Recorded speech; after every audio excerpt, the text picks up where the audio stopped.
Hello friends. तो आज के इस वीडियो में हम अध्ययन करेंगे हल्के बिंदु और हल्के डैश से लिखे जाने वाले स्वर, जिनको कि हम ह्रस्व स्वर कहते हैं। इससे पिछले वाले वीडियो में आपने दीर्घ स्वर का अध्ययन किया, जिसमें कि हमने तीनों ही प्लेस के दीर्घ स्वरों को पढ़ा। सेम उसी तरह से आप देख रहे हैं फर्स्ट सेकंड थर्ड मीन्स तीनों ही प्लेस पे ये है आई, औ और ई, इनको हमने हल्के बिंदु से रिप्रेजेंट किया है। जबकि यहाँ पे आई, अंग और ऊ, यहाँ पे हल्के डैश से इनको रिप्रेजेंट किया है। ये रेखा के आगे और पीछे है, इसका मतलब यही है कि स्वर पहले आए तो इनको पहले लगाते हैं और बाद में आए तो बाद में लगाते हैं। यह तो आपने इनको जान लिया कि जो 6 स्वर होते हैं ह्रस्व स्वर वो कौन से होते हैं। लेकिन अगर व्यवहारिक रूप में हम इनको समझें तो हल्के बिंदु और हल्के डैश से लिखे जाने वाले स्वर या ह्रस्व स्वर को हमें पढ़ने की आवश्यकता नहीं है, अगर हम इनके प्रयोग को समझ लें। यहाँ बात आप ध्यान से सुनिएगा, अर्थ को अर्थ में ही लीजिएगा, उसका अनर्थ मत करिएगा। क्योंकि अगर आप थ्योरेटिकल पढ़ना चाह रहे हैं, सैद्धांतिक रूप से, अगर आप ITI या पॉलीटेक्निक के छात्र हैं और आपको कोई थ्योरी का एग्ज़ाम देना है, तब आपको यह ज्ञान होना आवश्यक है कि आशुलिपि में कितने स्वर होते हैं और उसमें हल्के स्वर क्या हैं और डार्क स्वर क्या हैं, ये आपको ज्ञान होना आवश्यक है।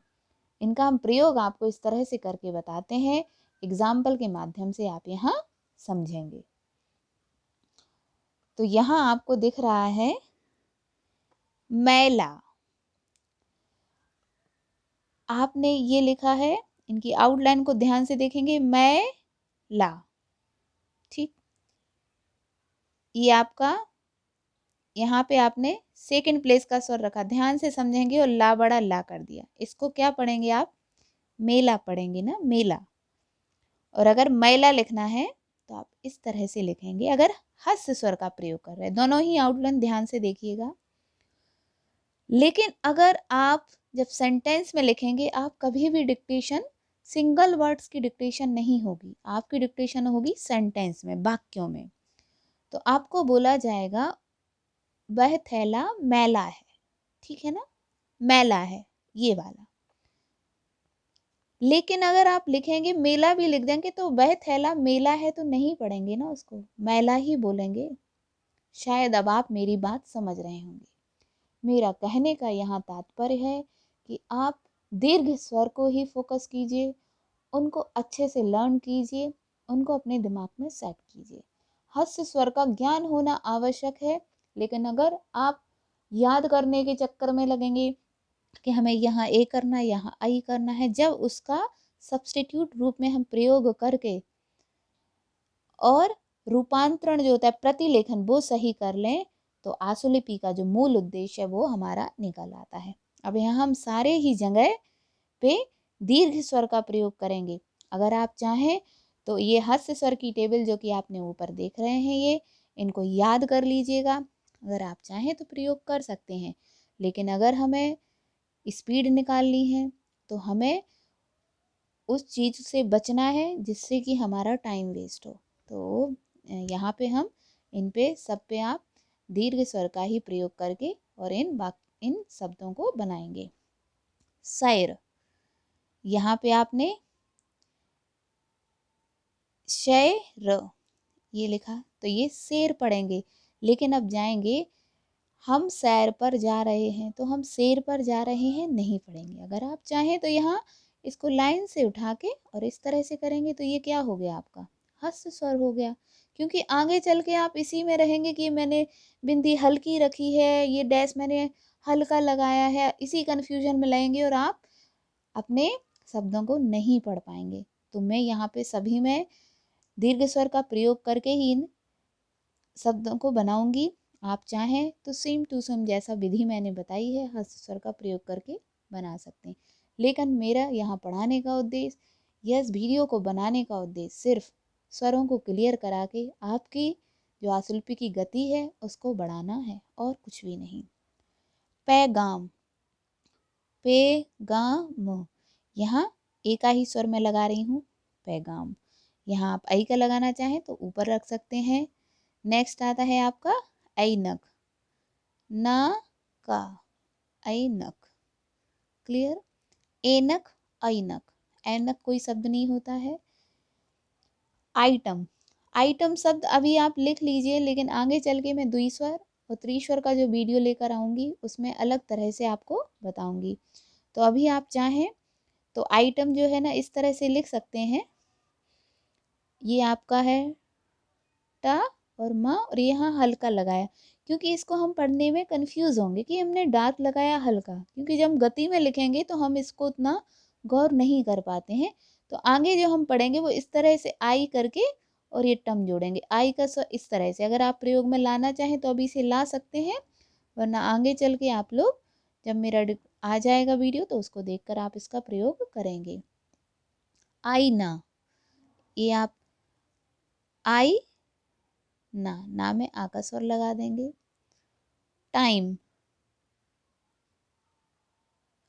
टा के बाद आ रहा है स्वर, बाद में रखेंगे। और अगर आप इसका स्वर रखना चाहें तो ये वाला इस तरह से बन जाएगा। मीन दोनों ही रेखाएं सही हैं, आप स्वर, लेकिन स्वर जो भी प्रयोग करें उनको हमेशा के लिए करें। स्टार्टिंग में इसलिए बता रही हूँ कि आप जिसकी आदत आपको पड़ जाएगी आपके लिए वो ज़्यादा अच्छा रहेगा और आपके अंदर कोई भी कंफ्यूजन क्रिएट नहीं होगा।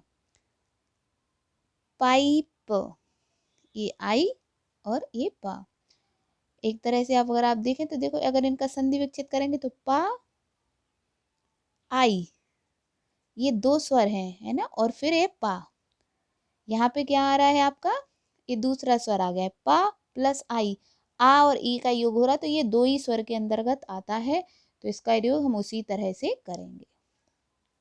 नेक्स्ट आपका यहाँ पे देख रहे हैं आप सब औरत, औरत, औरत भी बोल सकते हैं इसको, ये रा और ये ता और ओ का स्वर लगाएंगे, जो कि हमने वहाँ पे पढ़ा है दीर्घ स्वर में। अब मेरे ख्याल से आपको सारी चीज़ें क्लियर हो रही हैं। अगर कुछ भी परेशानी हो आप मुझे कमेंट्स ज़रूर करें, मुझे अच्छा लगेगा कि मेरे बच्चे इंटरेस्ट ले रहे हैं पढ़ाई में। पौधा, पौधा, तो ओ और ये आपका धा। कौरव, कौरव, कौरव। नौसादर, नौसादर, ये नौ हो गया, सादर। अंगूर, अंगूर हमारे एक अनुस्वार होता है, हम इसको अनुस्वार की तरह ही ट्रीट करेंगे। आप देख रहे हैं अंग है, अंग है, और आ में क्या आ रहा है, अनुस्वार आ रहा है चंद्रबिंदी। तो आ क्या है आपका, फर्स्ट प्लेस का स्वर है, तो यहाँ हम आउटलाइन कौन सी लिखेंगे, सिर्फ ग और रू, ये हो गया आपका अंगूर। और यहाँ पे स्वर कौन सा आ रहा है, आ में है, तो इसको इस तरह से हल्की सी बिंदी खोलते अ, और फिर गा में क्या आ रहा है, उ की मात्रा, तो गा का थर्ड प्लेस, जब थर्ड प्लेस पे आती है तो गा में रा जुड़ रहा है, तो यहाँ पे अंगूर। इसी तरह से लंगूर, ये आपका हुआ ला ग र, ला में अंग की मात्रा, घा में मात्रा ही है, लंगूर। अपंग, पा और गा, तो यहाँ पे आ का ये आया है और पा हमारा फर्स्ट प्लेस पे ही आया है, तो अंडरस्टूड है, ये पा में लग जाएगी अपंग। पंगा, पंगा, पा में अंग की बिंदी और गा। कॉन्सेप्ट क्लियर हो रहा है, मीन्स पा की जो आपकी मात्रा है पा में, वो किसमें, आ फर्स्ट प्लेस पे ही आ रही है, आ पंग, क्योंकि पा एक अगर छोटा शब्द आ रहा है तो उसमें आ जो है ना स्वर अपने आप समाहित होता है, मीन्स बिना हमारे स्वरों के तो वर्णों का उच्चारण होता नहीं है, तो पा में इस तरह से यह समाहित है। नेक्स्ट ये अंगूर वाला अंग का क्लियर हो गया होगा, मीन जो भी मात्रा आ रही है, देखिए अंग, अंग हो रहा है, आ है और उसी में स्वर है, तो अंगूर, और जब इस तरह से बन के आएगा तो आपका ये चीज क्लियर हो जाएगी। नेक्स्ट अब देखते हैं इमली। माँ और ला, मात्रा कौन सी है? ई। थर्ड प्लेस फर्स्ट का वही रहेगा ई, क्योंकि फर्स्ट सेकंड और ये थर्ड, तो इम और ये ली। ती त ली, ता में मात्रा ये ता में ता जुड़ा है, तित ली इमर ती, तो ये आपका हो गया माँ। मा, रा और ता, ये तीन आपके वर्ण आए हैं इसमें, और ई स्वर आया है, तो ई फर्स्ट पहले आया है माँ के, ई माँ और ये रा और ये ती। हमने इसको आपको संधि विकसित करके भी बताया था, जैसे देखिए यहाँ फिर से देख लेते हैं। ई प्लस माँ प्लस रा प्लस ता और प्लस ई, इस तरह से आए, तो माँ रा और ता ये आपके तीनों आए हैं वर्ण, और ये दोनों स्वर हैं, तो ये ई पहले आ रहा है, माँ के पहले है, तो ये पहले लग जाएगा, और यहाँ ता के बाद ई आ रहा है, ता के बाद लग जाएगा।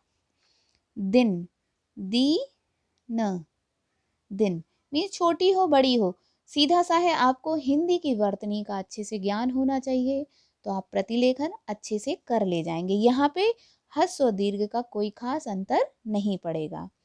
उल्लू, उल्लू, ये उ क्योंकि यहाँ से शुरू हुआ है, तो थर्ड प्लेस उ ल लू। सुमन, सु म न, सा में मात्रा आई है, बाद में आ रही है, तो ये है माँ, इसमें माँ जुड़ा है, म ने सुमन। गु ट का, गा में छोटा ऊ की मात्रा, गा में टा जुड़ा है, मात्रा किस में आ रही है? गा में, गुट और ये का। हुनर, हु न र, हा में मात्रा आई है, ना जुड़ा है, हुनर। तो इसको एक बार, जो अगर थर्ड प्लेस की मात्रा में कोई भी कंफ्यूजन है, तो एक बार फिर से एग्जाम्पल से देख लेते हैं कि अगर सिंगल मात्रा आती है, चाहे वो पहले आई हो चाहे बाद में, तो लग जाती है। जैसे ये शब्द क्या हो जाएगा आपका? इप पढ़ लीजिए, ईप पढ़ लीजिए, ठीक। यही आपका शब्द पी हो जाएगा, मात्रा इस तरह से लग जाएगी। लेकिन जब दो शब्द जुड़ते हैं और मात्रा तब आती है, जैसे यही मान लीजिए आपका शब्द आया है ती स, तो मात्रा किस में आ रही है? ता, तो ये आपने ता जोड़ लिखा और फिर इसमें सा कर दिया, तो ता में क्या जुड़ा है? सा, तो फर्स्ट प्लेस ता का ये है, सेकंड और ये थर्ड जो है सा का, ये पहले वाला स्थान हो जाता है, इसलिए ये 30 पड़ जाएगा। आशा करती हूँ आपको वीडियो अच्छा लगेगा। अगर वीडियो पसंद आए तो लाइक करिए, शेयर करिए और मेरे चैनल को सब्सक्राइब करिए। और कोई भी डाउट हो तो आप इसको पूछ सकते हैं कमेंट्स के माध्यम से। Thank you.